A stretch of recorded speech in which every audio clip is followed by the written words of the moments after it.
Bonjour à tous, bienvenue dans ce quatrième tutoriel consacré à Max. Aujourd'hui, comme promis, on va s'attaquer à des objets audio.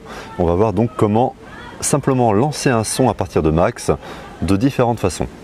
Pour ça, on va commencer par créer un objet qui va énormément nous servir, qui est l'objet, alors déjà la touche N pour créer la case vide.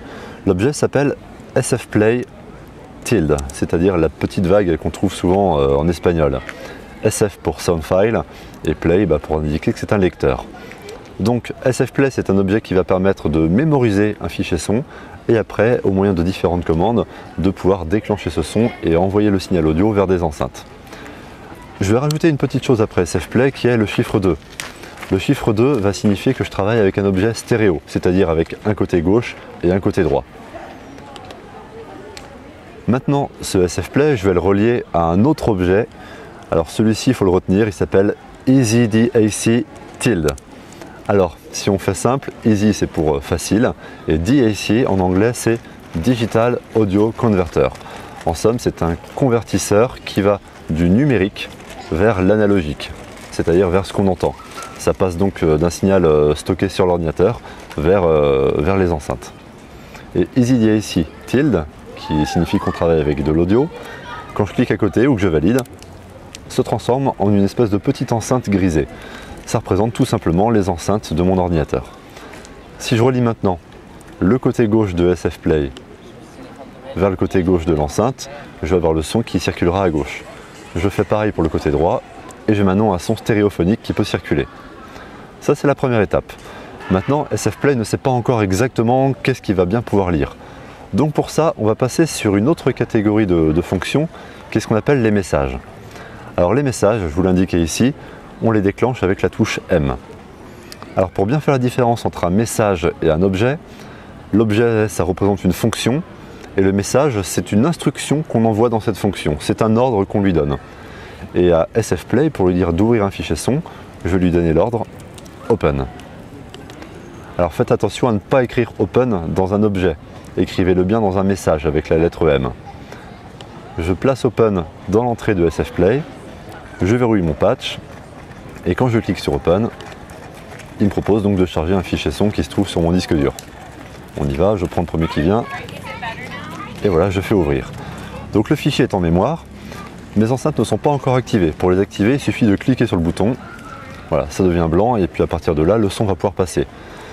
Mais il manque une toute dernière chose, c'est simplement le bouton play. Si on n'a pas de bouton play, on fera ce qu'on voudra, ça ne déclenchera pas la lecture. Alors pour ça, il y a plusieurs façons de faire.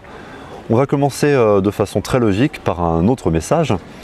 Et dans le langage de Max, pour dire on y va, on envoie simplement le numéro 1. 1, ça va vouloir dire play. Alors a contrario, si on veut pouvoir arrêter le son, on va faire un autre message et on va lui mettre la valeur 0. 1 ou 0, ça correspond à play ou stop. On fait l'essai, je verrouille le patch, je fais play, je fais stop. Alors après, on peut le faire de façon un petit peu plus rapide avec l'objet qu'on a déjà vu, l'objet toggle, c'est-à-dire l'interrupteur, la touche T. Si on branche l'interrupteur à sfplay, en fait vous ne le saviez pas, mais l'interrupteur il envoie alternativement soit la valeur 1, soit la valeur 0. Donc en fait, dans la même case, je peux déclencher un son. Et puis, troisième objet qui peut être assez intéressant en termes d'interface, c'est un objet qui s'appelle playbar, vous avez le nom ici. Et playbar, c'est tout simplement une barre de lecture. En fait, tout ce qui est le plus traditionnel avec un bouton lecture, une barre qui permet de se déplacer, retour en arrière, en avant et une mise en boucle. On teste, je verrouille, je fais lecture. Voilà, je peux revenir en arrière, en avant ou le passer en boucle autant de fois que je veux. Voilà, donc au final, trois façons de déclencher le son. 1 ou 0, ou bien l'interrupteur, ou bien encore l'objet playbar. Et pour terminer simplement en termes d'esthétique, parfois avoir un 1 ou un 0 c'est pas forcément très ergonomique. On peut bien sûr créer un bang et relier le bang à n'importe quel objet.